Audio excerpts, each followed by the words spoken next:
Security, keep an eye on him. We don't provide private banking services for people like you." The words echoed across the polished marble lobby with enough volume to turn every head toward the entrance. Conversation stopped. Coffee cups froze halfway to waiting hands. Even the soft piano music drifting through the executive lounge suddenly felt distant beneath the weight of that single sentence. Nathaniel Brooks never changed his expression. At 46, he had learned that prejudice usually announced itself long before it revealed its consequences. Dressed in a plain black polo, faded blue jeans, and clean white sneakers, he looked more like someone stopping by after a Saturday errand than the man responsible for steering one of the nation's fastest-growing financial institutions. That was exactly the point. For the past 3 weeks, Nathaniel had quietly visited branch after branch without bodyguards, luxury watches, or tailored suits. Anonymous customer complaints had landed directly on his desk, describing a pattern that numbers alone could never explain. Some clients claimed they were treated differently because of their appearance. Others described subtle humiliation that never made it into official reports. He refused to believe it without seeing it himself. This downtown branch was the final stop on his list. Linda Carter, the branch manager, folded her arms behind the polished reception desk and looked Nathaniel up and down with practiced confidence. "Private banking is reserved for verified clients," she said, her smile polite enough to sound professional, but cold enough to leave no doubt about what she really meant. Nathaniel calmly removed a sleek black debit card from his wallet and placed it on the counter. "I'm here to complete a scheduled transaction," he replied evenly. "I'd appreciate access to the executive office." Linda barely glanced at the card before sliding it back across the counter with 2 fingers. "Sir, I already explained. This area isn't for walk-ins." A middle-aged white customer standing nearby smirked into his newspaper. Another quietly whispered something to his wife before both turned away, pretending not to stare. Across the lobby, a young teller named Emily Ross looked up from her workstation. Something about the man's face felt strangely familiar, though she couldn't place it. She glanced toward the executive access monitor before Linda's sharp voice cut through the room again. "Mark," she called toward the security desk, "please stay close." The uniformed security officer nodded and walked several steps nearer, not aggressively, but deliberately enough for everyone watching to understand the message. Nathaniel remained exactly where he stood. His breathing never changed. His hands rested loosely at his sides. He neither argued nor defended himself. Years earlier, he might have tried to explain. Today, experience had taught him something different. Bias rarely disappeared because someone debated it. It revealed itself most clearly when left uninterrupted. Emily's eyes drifted from Nathaniel to the untouched card still resting on the counter. Something about the name printed across the front tugged at a distant memory from orientation training. But before she could think further, Linda stepped forward again, her voice louder than before. "If you don't have legitimate business here, I'm going to ask you to leave." Nathaniel slowly looked around the silent lobby, meeting the eyes of strangers who had unknowingly become witnesses. Then he returned his attention to Linda, offering nothing more than a calm nod, as though he had been expecting every word she had just said. Nathaniel Brooks calmly picked up the black debit card and slipped it back into his wallet without showing the slightest hint of frustration. The silence surrounding him seemed almost louder than the accusation itself. Every movement inside the branch slowed as customers quietly watched to see what the man in the faded jeans would do next. Most expected an argument. Some anticipated an angry outburst. Instead, Nathaniel simply rested one hand on the polished counter and spoke with the same measured tone that had guided billion-dollar negotiations for more than 2 decades. "I have a scheduled appointment," he said. "Please verify my reservation." Linda Carter smiled politely, but her eyes never softened. "Appointments are for established executive clients. We have no record of one under your circumstances." She never reached for her keyboard. She never scanned his card. She never searched his name. Her decision had already been made long before any facts entered the conversation. Nathaniel noticed every detail. The untouched computer screen, the untouched identification scanner, the untouched appointment log sitting beside her monitor. None of the normal procedures had even begun. Across the lobby, Emily Ross continued helping another customer, yet her attention kept drifting back toward the exchange. During orientation several months earlier, Every employee had completed an executive recognition course designed to familiarize staff with senior leadership. She remembered dozens of photographs, dozens of names, and one instruction repeated again and again. Never assume. Always verify. Something about the man standing quietly at the counter continued pulling at her memory, but uncertainty kept her rooted behind her station. Nathaniel glanced around the elegant banking lounge. Crystal light fixtures reflected across the marble floor. Leather chairs surrounded low walnut tables covered with financial magazines and fresh flowers. Everything projected trust, stability, and prestige. Yet beneath the polished surface, something felt remarkably fragile. Reputation was not built by architecture. It was built one interaction at a time. That truth had shaped Nathaniel's career from the beginning. 27 years earlier, fresh out of business school with his first successful investment partnership, he had walked into a neighborhood bank hoping to open a commercial account. The employee had barely looked at his paperwork before suggesting a check cashing store across town. The memory had never disappeared. It had simply become fuel. Years later, after building companies, acquiring regional institutions, and transforming struggling banks into thriving financial networks, Nathaniel had promised himself one thing. No customer should ever experience that feeling inside any organization carrying his name. Anonymous complaints arriving at headquarters over the past year suggested that promise might already be breaking. That was why he stood here alone without an assistant, without a tailored suit, without any symbol of status beyond quiet confidence. He was not testing procedures. He was testing character. Linda straightened a stack of paperwork with deliberate precision before looking directly at him once more. Sir, if you cannot provide proof that you belong in private banking, I will have to ask you to wait in the general lobby. Nathaniel nodded almost imperceptibly, as though another piece of a larger puzzle had just fallen into place. He slowly removed his phone from his pocket, unlocked the screen, and looked at it for only a second before placing it face down on the counter. He did not make a call. He did not send a message. He simply waited, allowing the room to reveal exactly who everyone chose to become before anyone knew who he truly was. The quiet lasted only a few more seconds before Linda Carter decided silence looked too much like defiance. She folded her arms and nodded toward the security desk without taking her eyes off Nathaniel. Mark, please escort this gentleman away from the executive entrance until we can determine why he is here. The security officer walked forward with measured steps, maintaining a respectful distance while studying the calm man standing before him. Sir, Mark said politely, perhaps we can continue this conversation in the main lobby. Nathaniel looked at him for a moment before answering. I am exactly where my appointment instructed me to be. His voice remained steady, almost effortless, and that composure only seemed to frustrate Linda further. Appointments require verification, she replied sharply. You have not demonstrated that you qualify for private banking. Nathaniel glanced briefly toward the untouched computer terminal. Verification usually begins by checking the system, he answered. No one has done that yet. Linda dismissed the comment with a wave of her hand. Experience tells me everything I need to know. Those 6 words floated across the lobby with unsettling confidence. Several customers exchanged uncomfortable looks.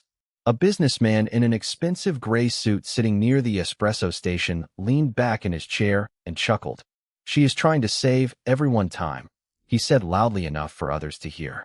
People walk into places they do not belong every day. Another customer nodded in quiet agreement while pretending to continue reading financial news on a tablet. Nathaniel did not respond to either remark. Instead, he rested one hand lightly against the polished counter, watching the room instead of the people speaking.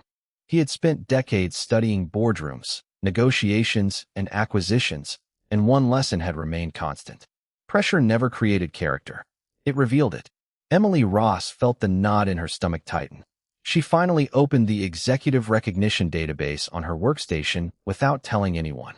Company policy required verification before refusal, yet Linda had skipped every step. Emily typed carefully, but before she could finish entering the first few letters, Linda looked across the room. Emily, she called firmly, stay focused on your assigned customers.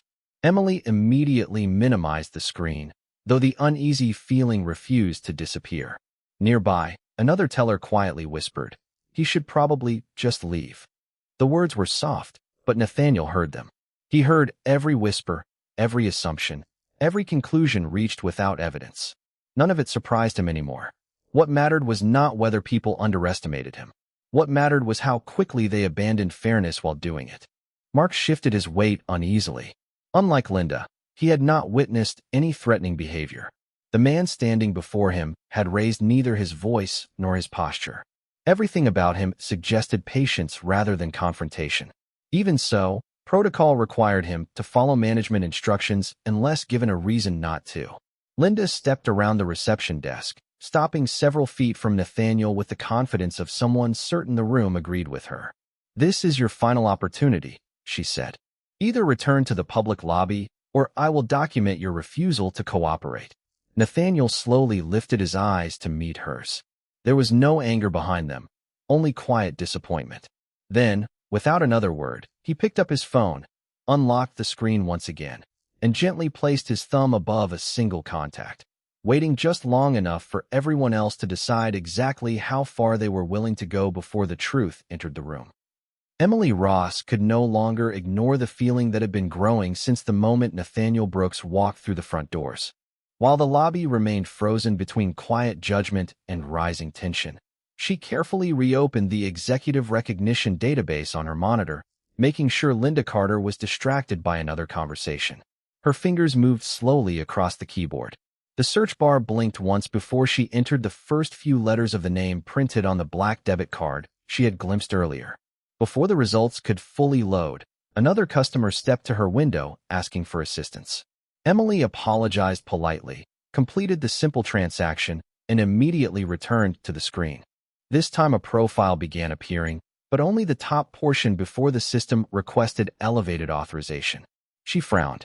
Ordinary customers never triggered executive clearance. Her heartbeat quickened. Across the lobby, Nathaniel remained perfectly still. He neither defended himself nor attempted to persuade anyone. Instead, he quietly observed the people around him as though every reaction mattered more than every accusation. A woman waiting near the investment offices finally broke the silence. "Excuse me," she said while looking toward Linda. "Has anyone actually checked his appointment?" Linda answered without hesitation. "There is nothing to check." The woman tilted her head. "How do you know if nobody has looked?" The question lingered in the air longer than Linda expected. A few customers shifted uncomfortably. Even the businessman who had mocked Nathaniel earlier lowered his newspaper for a second before pretending not to listen. Emily looked back at her screen and noticed a small line of text beneath the partially hidden executive profile. The words were incomplete, but one phrase stood out clearly enough to make her pause. Executive leadership access. She swallowed hard. During orientation, instructors had repeatedly explained that those accounts belonged only to the highest level of corporate leadership. She remembered another rule just as clearly. Never disclose executive information publicly. Always notify management privately. Emily stepped away from her station and cautiously approached Linda. Keeping her voice low, she said, "I think we should verify his information before asking him to leave." Linda barely turned her head. "There is nothing to verify." Emily hesitated. "The system might say otherwise." Linda's expression hardened instantly. "Return to your station." Emily remained where she stood for another moment. Company policy requires verification before denying executive services. Linda folded her arms tighter. Company policy also requires employees to follow management instructions. Several nearby customers had now stopped pretending not to watch. The woman who had spoken earlier nodded toward Emily. "She sounds reasonable," she said quietly. "Checking the system would settle everything." Another elderly customer added, 5 minutes of verification seems easier than embarrassing someone in front of an entire lobby." The atmosphere shifted almost imperceptibly. What had started as one manager confronting one customer was becoming something larger. People were no longer deciding whether Nathaniel belonged there. They were beginning to question whether fairness itself belonged there. Mark noticed the change as well. His posture relaxed slightly, uncertain whether continuing the removal request was still appropriate.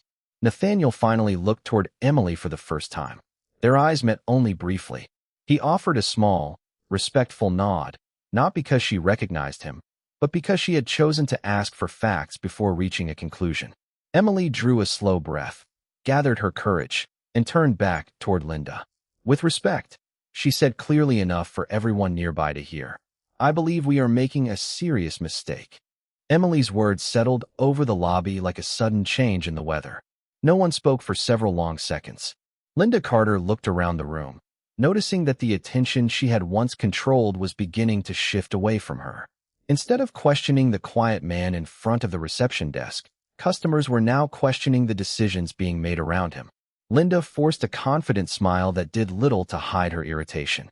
There is no mistake, she replied. I have managed this branch for 11 years. I know exactly when someone belongs in private banking and when someone does not.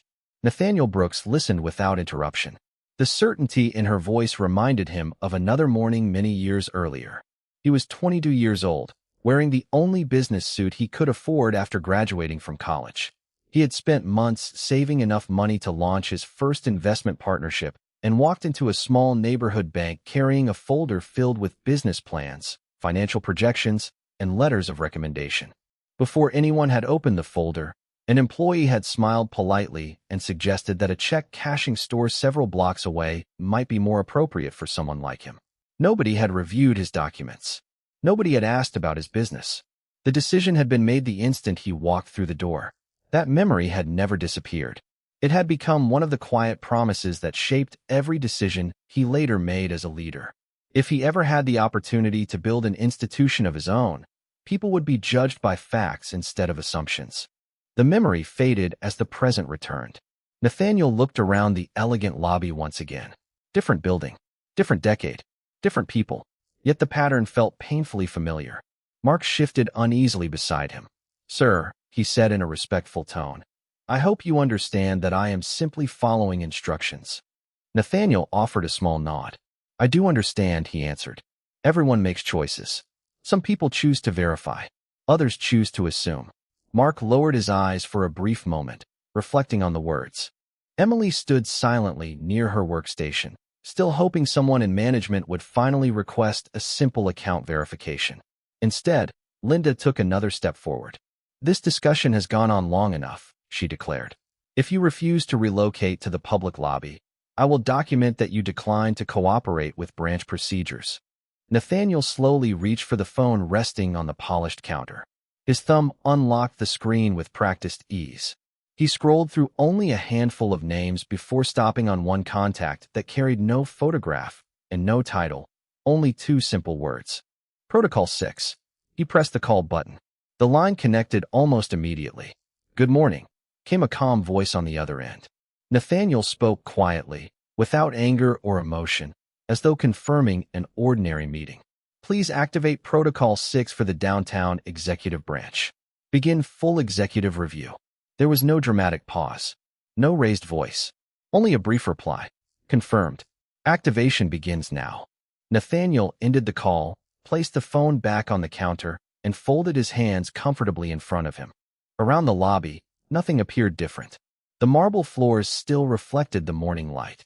Customers remained where they stood. Employees continued breathing the same quiet air. Yet beyond the walls of the branch, invisible processes had already begun moving through secure corporate systems, and not a single person inside the building realized that the next few minutes were about to reveal far more than anyone had expected. Nothing inside the lobby appeared to change, and that was exactly what made the next few moments so powerful. Nathaniel Brooks stood quietly beside the reception desk with the patience of someone who understood that real authority rarely needed to announce itself. Linda Carter glanced at the clock on the wall before folding another document into a neat stack. I hope that phone call accomplished whatever you expected, she said with a confident smile. Because it will not change the fact that our policies exist for a reason. Nathaniel simply replied, policies only matter when they are applied equally. Linda dismissed the comment with a quiet laugh and turned toward another employee. Please make sure our waiting clients are not delayed any longer. Around the lobby, conversations slowly resumed, although they were noticeably softer than before. Customers continued stealing curious glances toward the man who refused to leave, yet showed no sign of anger. Emily Ross returned to her workstation, but she could not concentrate on the screen in front of her. She refreshed the executive database once more. This time the system responded differently. A notification appeared across the top of her monitor stating that the profile she had attempted to access was temporarily locked due to an active corporate review. Emily frowned. She had never seen that message before. She quietly opened the internal employee communication portal.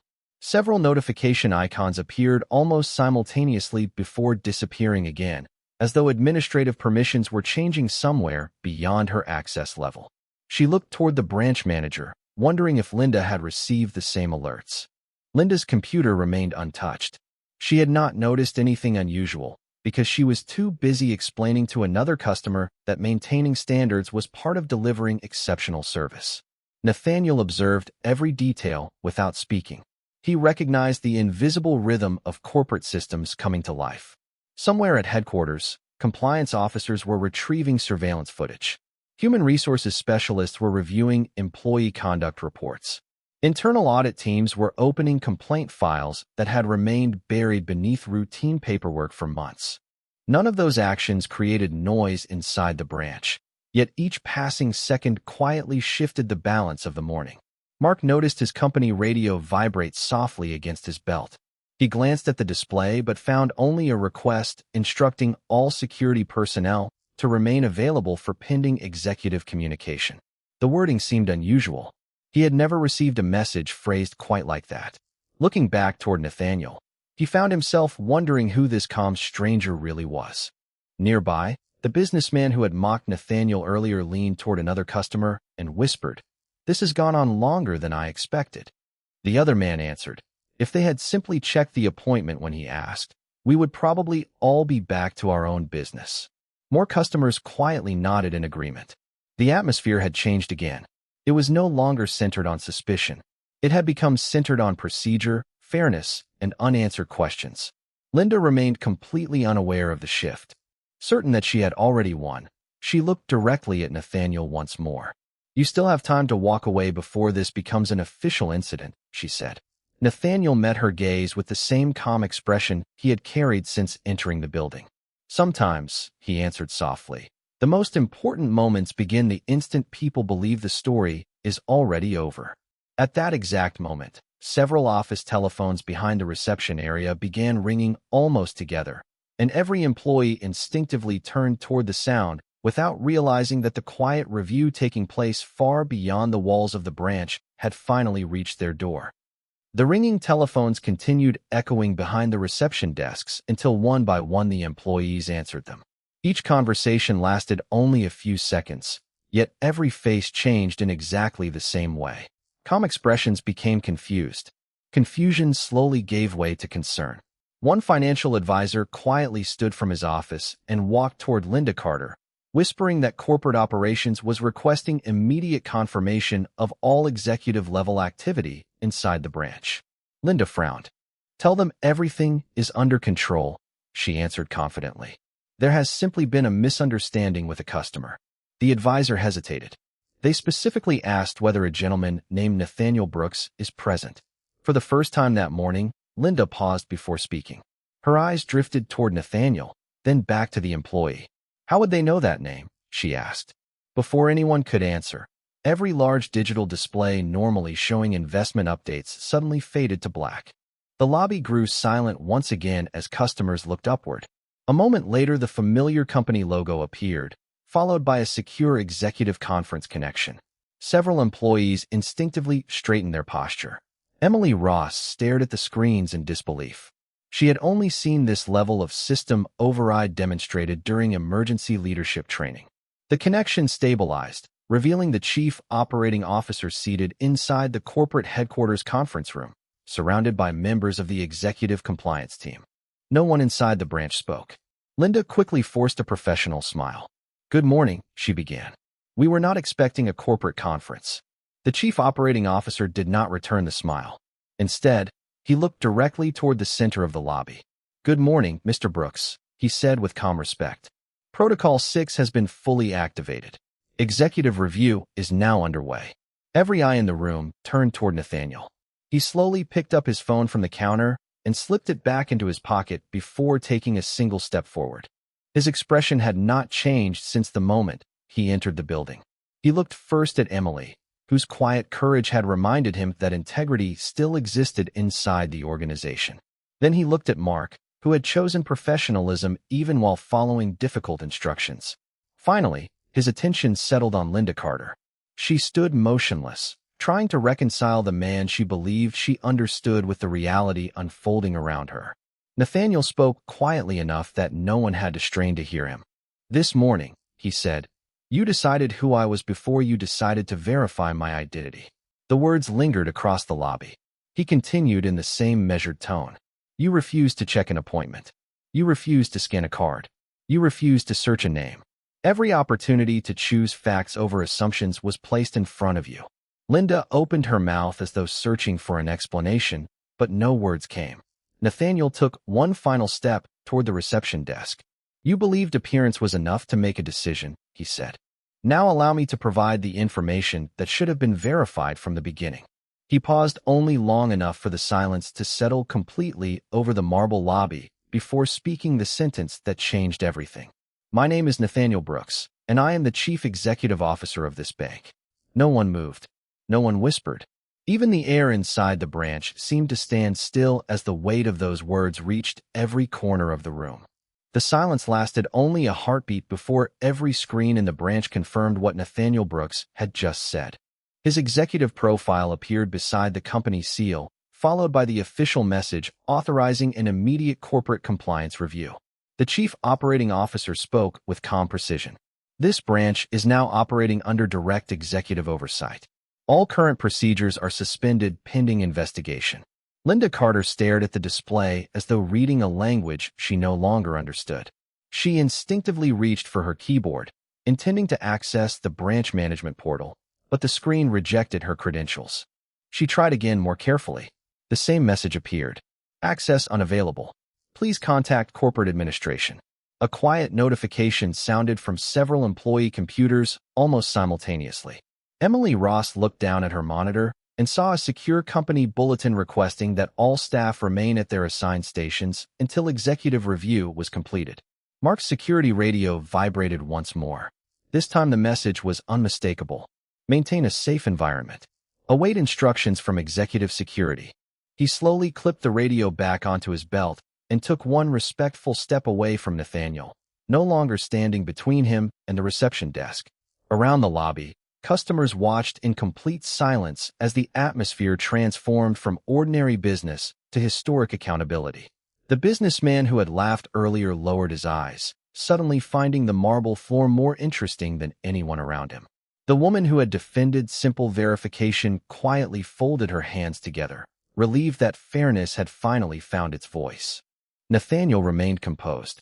There was no satisfaction on his face, no trace of celebration, only quiet disappointment that such a moment had become necessary.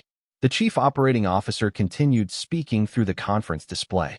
"Our preliminary review confirms that required customer verification procedures were not followed. Executive access protocols were ignored. Internal complaints associated with this branch are now being reopened for comprehensive examination." Linda finally found her voice. "There must be some misunderstanding," she said. "I was protecting the integrity of the branch." Nathaniel answered before anyone else could respond. "Integrity is never protected by refusing to verify facts. It is protected by applying the same standards to every person who walks through the door." His words settled across the lobby with quiet certainty. Another notification appeared on Linda's monitor. "Effective immediately, managerial authority suspended pending formal review." She slowly stepped back from the reception desk, unable to process what she was seeing. Several supervisors inside headquarters appeared on the conference screen, confirming that human resources representatives were already reviewing witness statements, security recordings, and previous customer reports connected to the branch. The process unfolded with remarkable professionalism. No raised voices, no public humiliation, only transparent accountability guided by established policy. Emily looked toward Nathaniel with growing respect. She realized that his greatest strength had never been his title.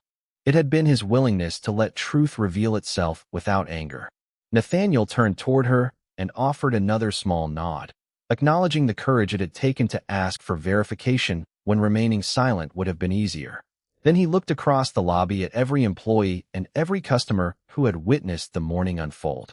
Leadership is not measured by the authority to make decisions, he said calmly.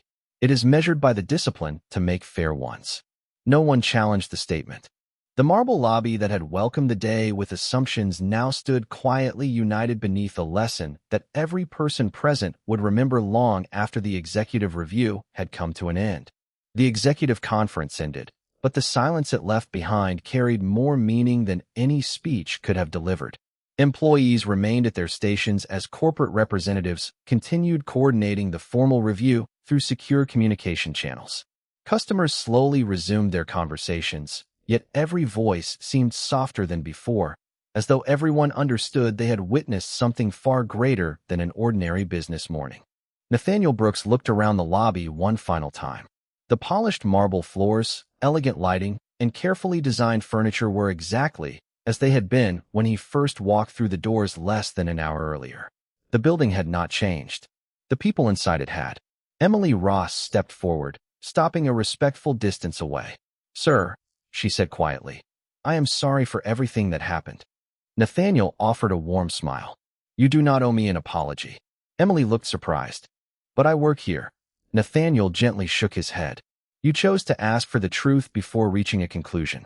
That choice matters more than my title ever could." Emily lowered her eyes for a moment, understanding that integrity was not measured by rank or experience, but by the willingness to do what was right when it was difficult. Mark approached next. "I appreciate your patience today," he said sincerely. "I tried to handle the situation respectfully." Nathaniel extended his hand, and the two men shook hands. "Professionalism is not about never facing difficult situations," Nathaniel replied. "It is about treating every person with dignity while you do." Mark nodded, carrying those words with him long after the conversation ended. Nathaniel then turned toward the customers who had quietly watched the events unfold from beginning to end. "Thank you for allowing fairness to become part of the conversation," he said. "Every organization reflects the standards people are willing to protect." The woman who had first questioned the refusal smiled and answered, "Sometimes all it takes is someone asking for the facts." Nathaniel nodded in agreement. "And sometimes that is the most courageous thing anyone can do." As he walked toward the front entrance, morning sunlight poured through the glass walls, filling the lobby with a warmer light than when he had arrived. Before stepping outside, he paused briefly and looked back at the branch one last time. He did not see a place defined by one person's mistake. He saw an opportunity for an institution to become stronger because it was willing to confront uncomfortable truths instead of hiding them. He knew policies could be rewritten, training could be improved, and procedures could become more consistent. But lasting change would always begin with something much simpler. It would begin with the next employee choosing curiosity instead of assumption, verification instead of judgment, and dignity instead of appearance. Nathaniel stepped onto the sidewalk and disappeared into the rhythm of the busy city, looking no different from anyone else passing by. Behind him, the branch doors closed gently, but the lesson remained. Long after the executive review was complete, people would remember that the most powerful person in the building had never raised his voice, never demanded special treatment, and never relied on his position to earn respect. Instead, he allowed character to speak before authority, proving that the strongest leaders do not ask to be recognized first. They simply expect every person to be treated fairly before any name, title, or status is ever known. And that is how real trust is built, one decision, one interaction, and one act of dignity at a time.